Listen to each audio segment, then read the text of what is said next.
Hello everyone.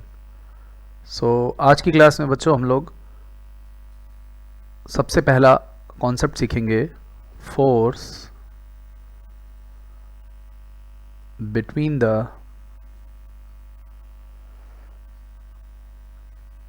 Plates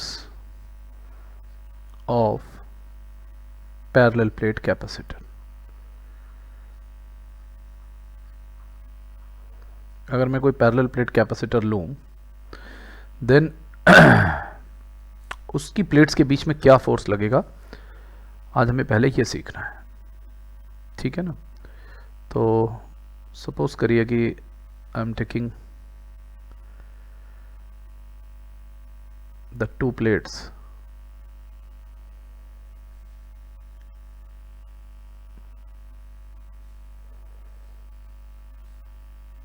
this is first one and this is the second one. Okay, then suppose मेरे पास में दो plates हैं parallel plate capacitor की और ये उनमें वायरिंग है। ठीक है, और इस पर सपोज जो चार्ज दिया है मैंने वो उस चार्ज की चार्ज डेंसिटी है sigma plus sigma, and by the induction आप जानते हैं, और वैसे भी इसकी इनर प्लेट पर जो चार्ज डेंसिटी होगी that is what, minus sigma. ठीक है, this is minus sigma. So logically अगर हम सोचते हैं, so this is what positive charge, say plate area is A here and the plate area is A here also। यहाँ पर और यहाँ पर प्लेट का जो एरिया है, जो क्षेत्रफल है प्लेटों का, वो क्या है, A है।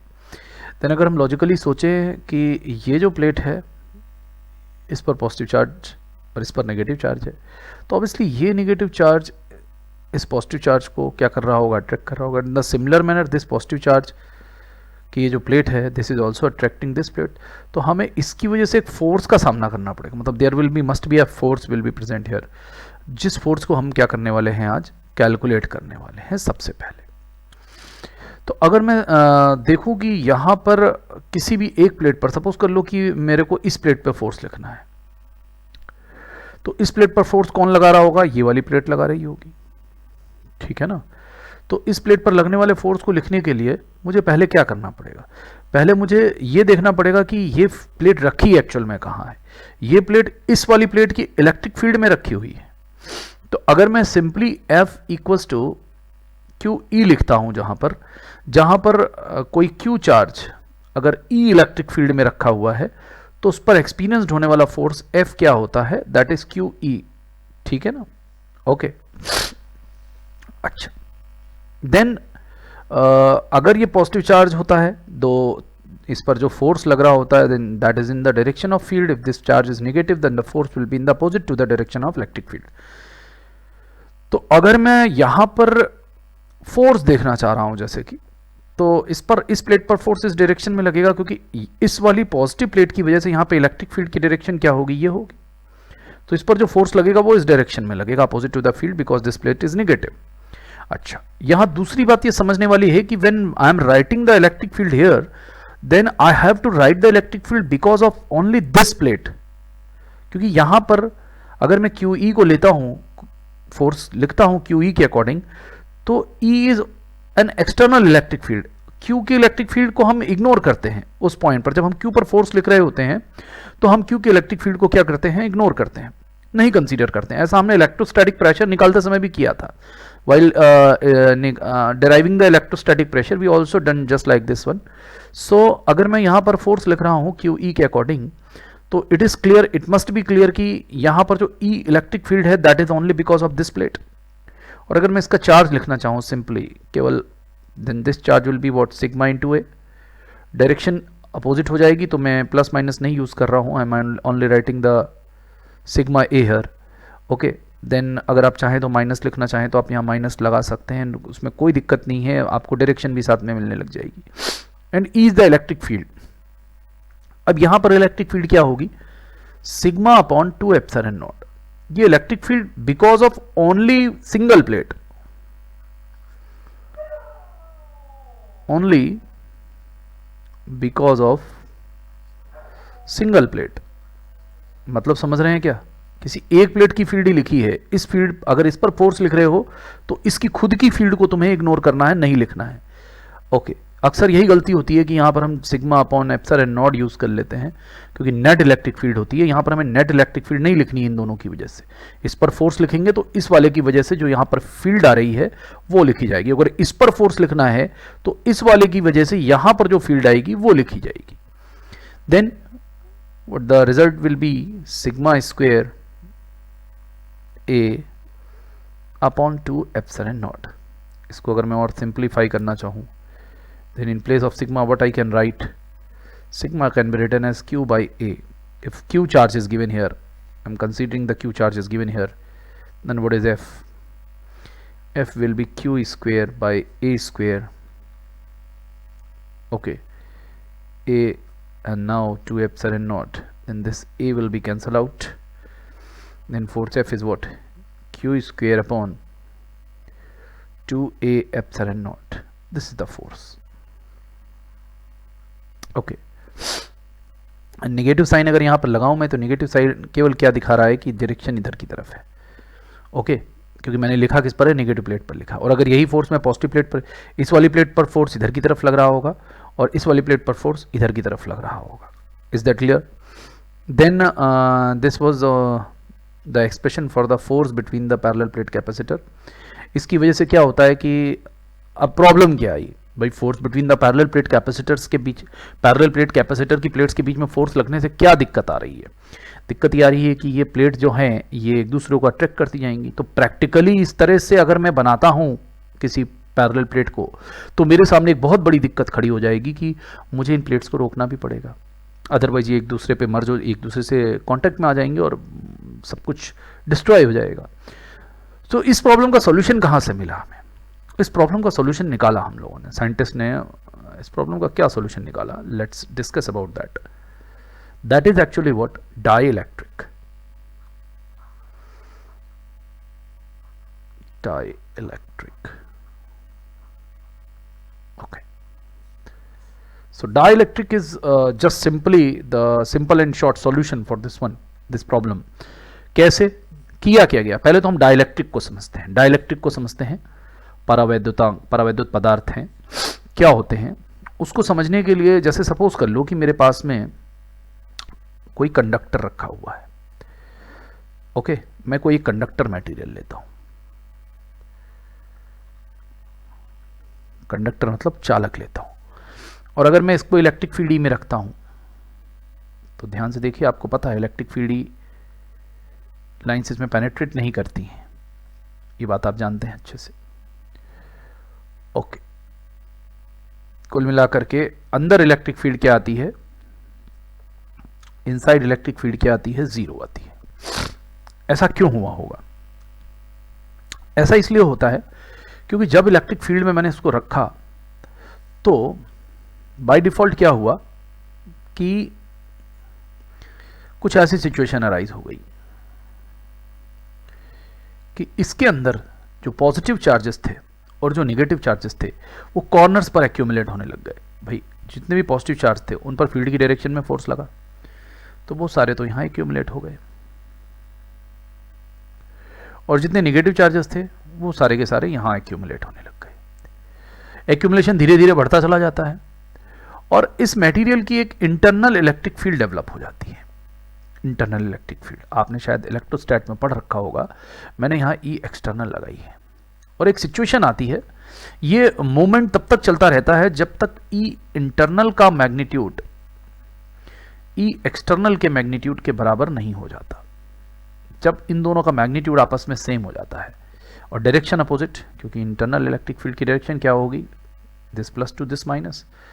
ओके, और अगर यहां पर एक्सटर्नल की मैं डायरेक्शन बनाता तो यहां एक्सटर्नल की डायरेक्शन कुछ ऐसी होती, अगर बाय द वे पेनिट्रेट करती, हालांकि पेनिट्रेट नहीं करती है because this process is in the fraction of second, सब कुछ हो जाता है। देन फिर क्या होता है, अगर ऐसा होता है देन ई नेट इनसाइड अगर मुझे लिखना है, इनसाइड इलेक्ट्रिक फील्ड अगर मुझे लिखनी है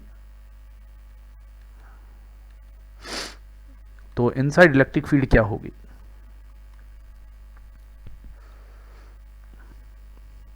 ई external minus E induced, E I क्या है, E I is electric field due to induced charges.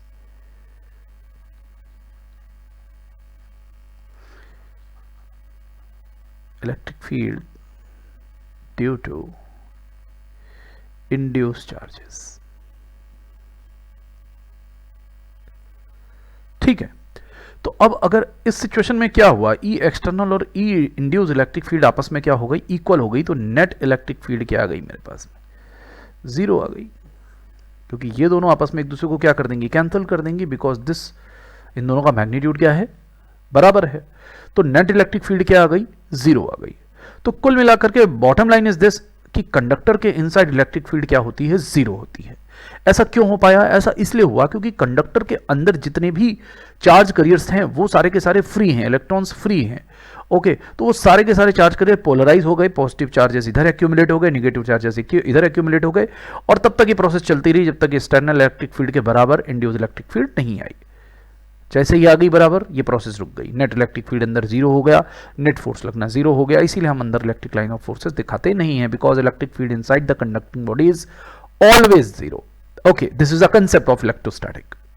अब समझिए कुछ ऐसे मटेरियल होते हैं, there are some material, there are some materials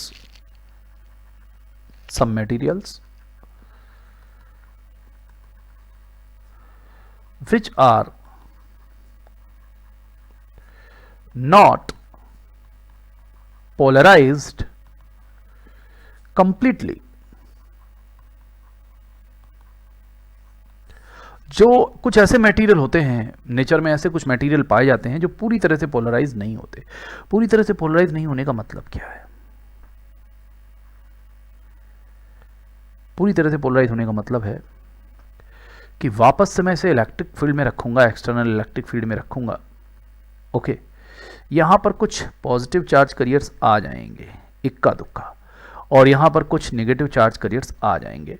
okay, मतलब इंड्यूस इलेक्ट्रिक फील्ड डेवलप तो होगी, इंड्यूस इलेक्ट्रिक फील्ड डेवलप तो होगी, बट कुल मिलाकर के मैं ये कह सकता हूं कि ई एक्सटर्नल का मैग्नीट्यूड क्या रहेगा, ज्यादा रहेगा किससे, ई इंड्यूस से।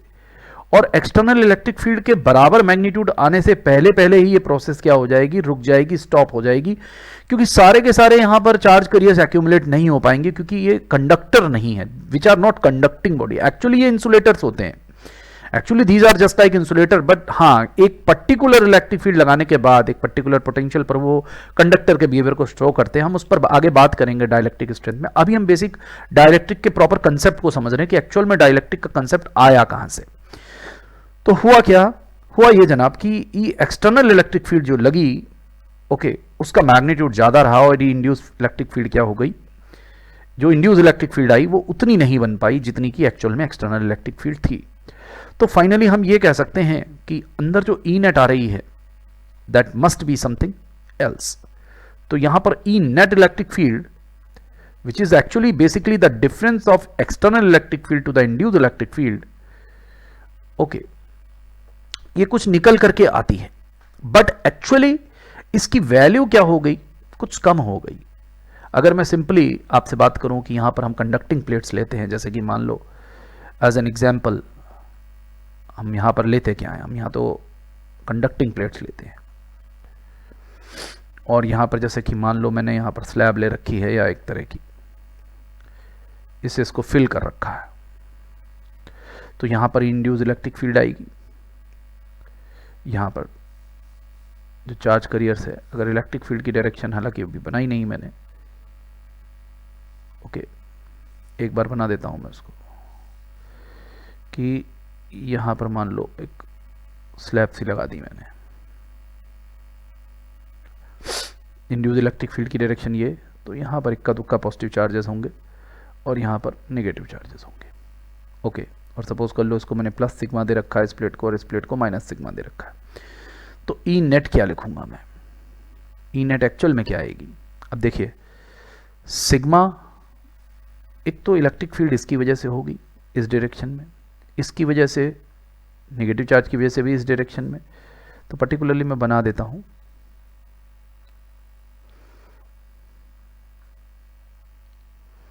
सिग्मा अपॉन एप्सिलॉन नॉट और सिग्मा अपॉन 2 एप्सिलॉन नॉट, ये तो इन दोनों की वजह से हो गई, और इंड्यूस चार्जेस की वजह से भी इतनी ही इतनी होगी, sigma induce upon 2 epsilon naught और sigma induced upon 2 epsilon naught. यहाँ पर जो इंड्यूस चार्जेस हुए हैं उनकी वजह से चार्ज डेंसिटी जो आई है वो सिग्मा आई आई है इंड्यूस की। तो ई नेट क्या होगा, ई नेट को अगर मैं लिखूं then E net is what, E net को अगर मैं लिखता हूं तो ई नेट क्या आएगा,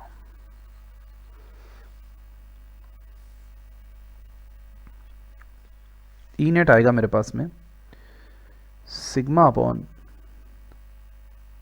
epsilon not minus sigma induce upon epsilon not. ये एड ऑन हो जाएंगे, ये भी एड ऑन हो जाएंगे। तो ये जो नेट इलेक्ट्रिक फील्ड आ रही है ये ओरिजिनल इलेक्ट्रिक फील्ड से क्या आ रही है, कम आ रही है, तो ये कुछ कम हो जाती है। तो ऐसे materials, the materials in which there are some materials which are not polarized completely, such types of materials, such types are materials are called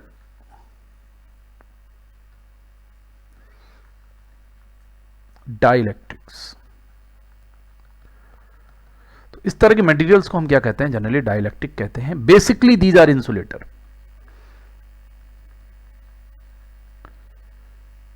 these are insulators,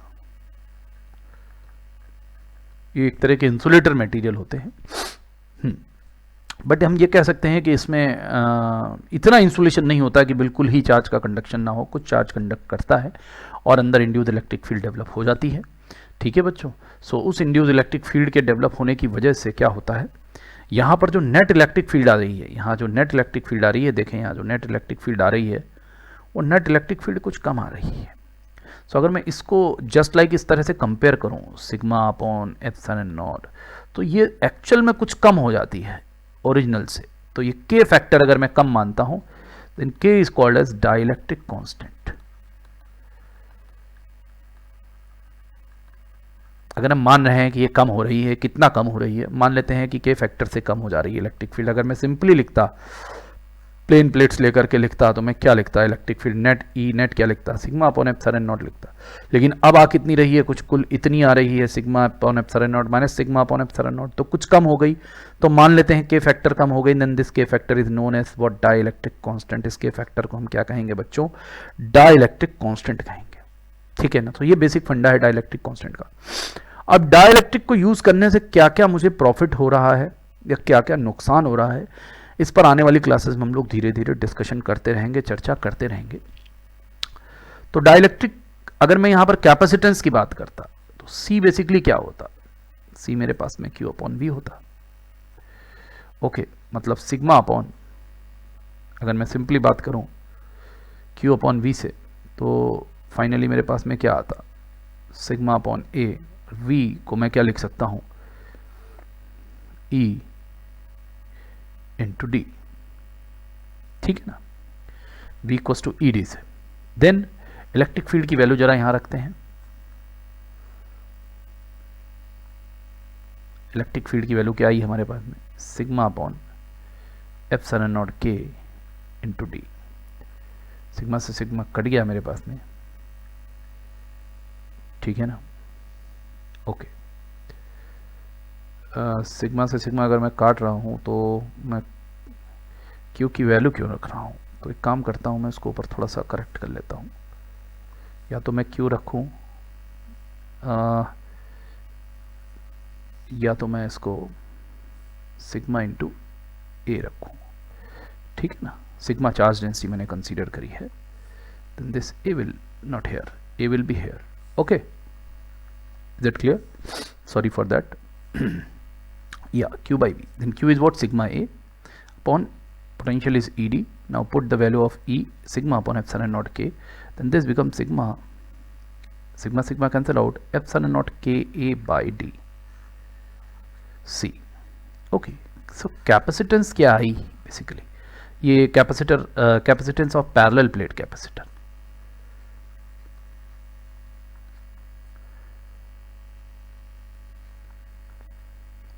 parallel plate capacitor की ये कैपेसिटेंस आ गई है मेरे पास में। अब ध्यान से सोचें, तो जो पैरेलल प्लेट कैपेसिटर की जो कैपेसिटेंस आई, अगर in the air oblique vacuum, ठीक है ना, अगर एयर या वैक्यूम में मैं बात करता हूं, देन एयर या वैक्यूम में अगर मैं बात करता हूं तो सी क्या होती थी, epsilon not a by D, ठीक है ना। अब अगर मैं इसको सी डैश बोल रहा हूं तो actually C dash is what, K times C. तो सिंपली जो डाइलेक्ट्रिक रखने से फायदा क्या हुआ, डाइलेक्ट्रिक रखने से हमें पहला फायदा यह हुआ कि कैपेसिटेंस क्या हो गई, राइज कर गई, बिकॉज जनरली के मस्ट बी ग्रेटर, ज़्यादातर के हम ग्रेटर देन 1 ही होगा, ओके के 1 होगा एयर के लिए, देन अदर मटेरियल्स के लिए के की वैल्यू ग्रेटर देन 1 होगी, क्योंकि कुछ ना कुछ उनके रखने से ओरिजिनल कंडक्टर के करस्पॉन्डिंग कम कंडक्शन हुआ हुआ इलेक्ट्रॉन्स का, तो electric field obviously inside I होगी, ओके और नेट इलेक्ट्रिक फील्ड पहले वाले से कम आई होगी। तो हम ये कह सकते हैं सिंपली कि कैपेसिटर की कैपेसिटेंस बढ़ गई। कैपेसिटेंस बढ़ जाना that is will be benefit for us. हम चाहते हैं कि कैपेसिटर की कैपेसिटी क्या हो जाए, बढ़ जाए, तो डाइलेक्ट्रिक के रखने से कैपेसिटर की कैपेसिटी बढ़ गई। दूसरी एक और बात की जनरली प्रैक्टिकली बात करें अगर हम,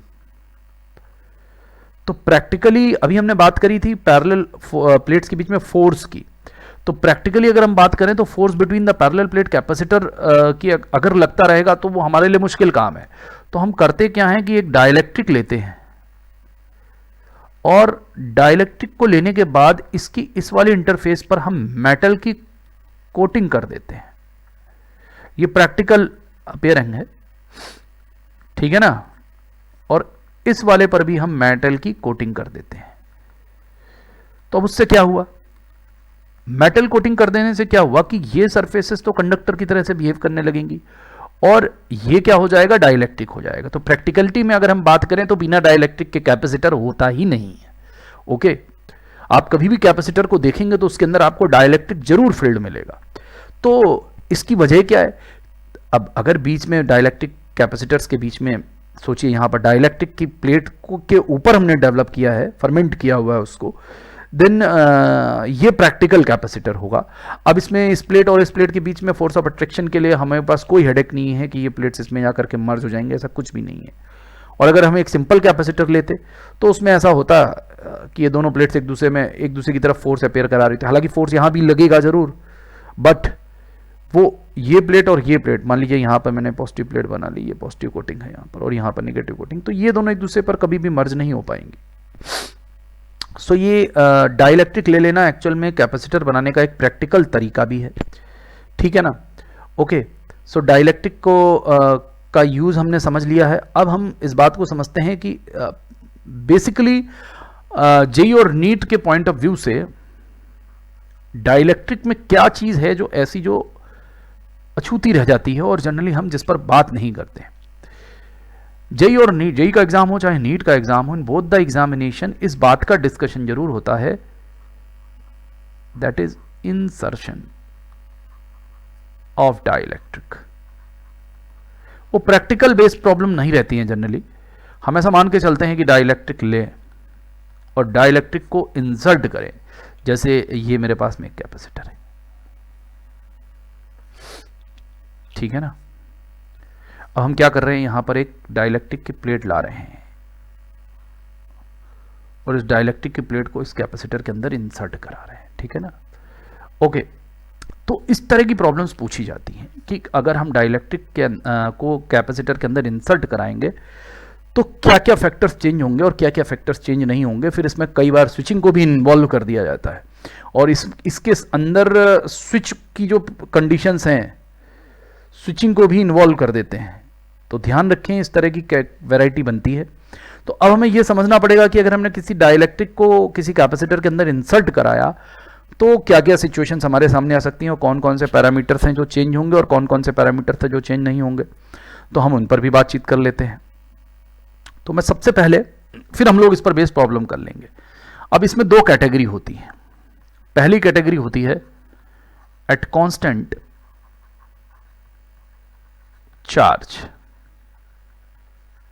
और दूसरी कैटेगरी जो होती है वो होती है एट कांस्टेंट वोल्टेज।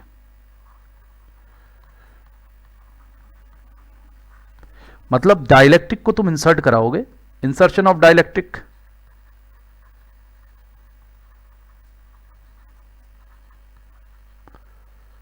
अब इंसर्शन ऑफ डाइलेक्ट्रिक में दो कैटेगरीज हैं, एक है एट अ कांस्टेंट चार्ज और एक है कांस्टेंट वोल्टेज। इसका मतलब कांस्टेंट चार्ज। तो अब हम पहली कैटेगरी पर पहले चलते हैं। पहली कैटेगरी क्या है? पहली कैटेगरी है एट कांस्टेंट चार्ज। पहली कैटेगरी है एट कांस्टेंट चार्ज।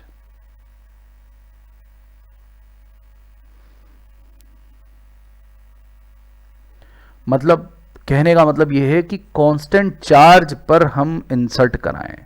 अब ऐसा कब होता है कि अगर कांस्टेंट चार्ज है तो इसका मतलब यह हुआ कि capacitor is not connected to any circuit. समझिए इस बात को। अगर ये बोला जाए आपसे कि कैपेसिटर के अंदर तुमने डाइलेक्ट्रिक इंसर्ट कराना है और उस वो कंडीशन हो कांस्टेंट चार्ज की, तो आपको क्लियरली समझना है कि कैपेसिटर को कनेक्शन नहीं किया गया है। मतलब होता क्या है कि अगर मैं कैपेसिटर को ऐसे ले लूं, बस ऐसे ले लिया मैंने, अब मैंने इसको आगे कहीं से कनेक्ट नहीं किया, किसी सेल या किसी बैटरी या किसी भी सर्किट से कनेक्ट नहीं किया, तो इसके ऊपर अगर मान लीजिए प्लेट के ऊपर प्लस क्यू चार्ज था और इस प्लेट पर माइनस क्यू चार्ज था, तो ये चार्ज के पास ये फ्रीडम नहीं है कि चार्ज कहीं फ्लो कर जाए या चार्ज कहीं मूव आउट कर जाए। ये चार्ज वहीं का वहीं बना रहेगा।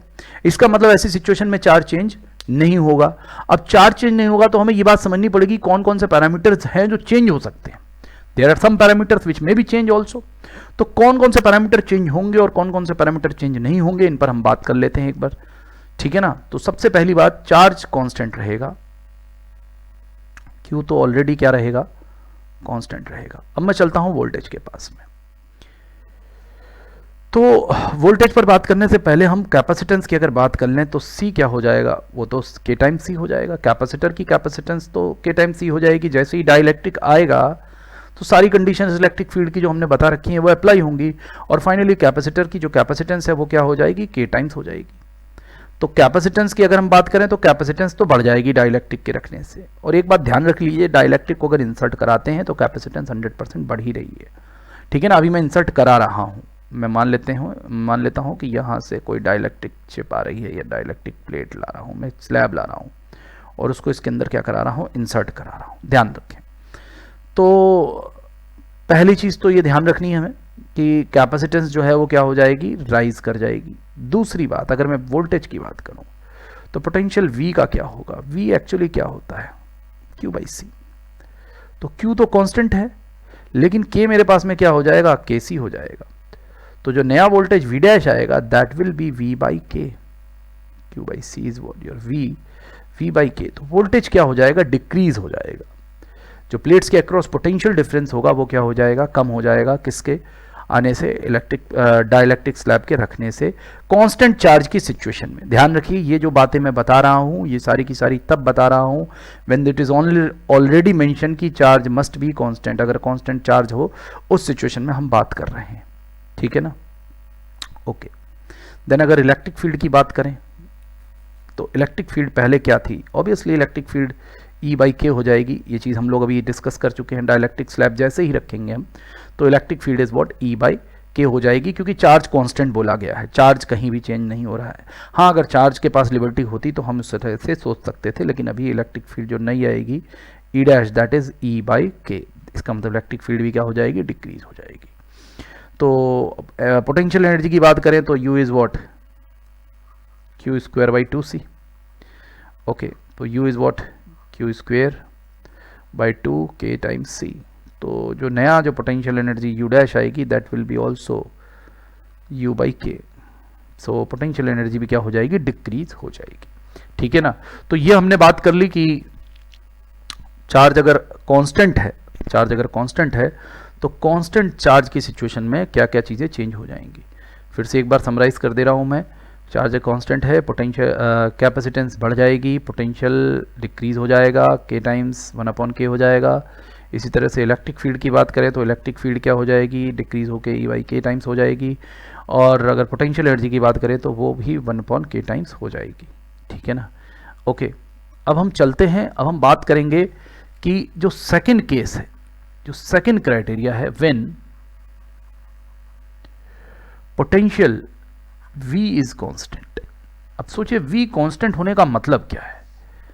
जब V कांस्टेंट होगा उस सिचुएशन में, जब V कांस्टेंट की सिचुएशन आएगी, उस सिचुएशन में एक्चुअल में क्या होगा, इस बारे में अब मुझे डिस्कशन करना है कि अगर V कांस्टेंट की सिचुएशन में लेता हूं तो V कांस्टेंट की सिचुएशन में क्या क्या पैरामीटर्स हमारे पास में चेंज होंगे, क्या क्या पैरामीटर्स चेंज नहीं होंगे। तो पहले तो आप इस बारे में सोच करके आए कि V कांस्टेंट का फिजिकल सिग्निफिकेंस क्या होगा। जैसे कि मैंने आपको बताया कि अगर Q कांस्टेंट लेते हैं तो Q कांस्टेंट के केस में क्या होगा, कनेक्शन नहीं होंगे, ओके, ओपन कनेक्शन होगा, जैसे कि अभी आपको बताया, ठीक है ना। Q कांस्टेंट अगर ले रहे हैं तो इसका मतलब सिंपली क्या है कि कनेक्शन नहीं होंगे। ठीक इसी तरह से अगर V कांस्टेंट बोला जाएगा देन क्या सिचुएशन होगी, इस बारे में आप सोचें थोड़ा सा, ठीक है ना। I will discuss this in the next lecture. Okay, thank you.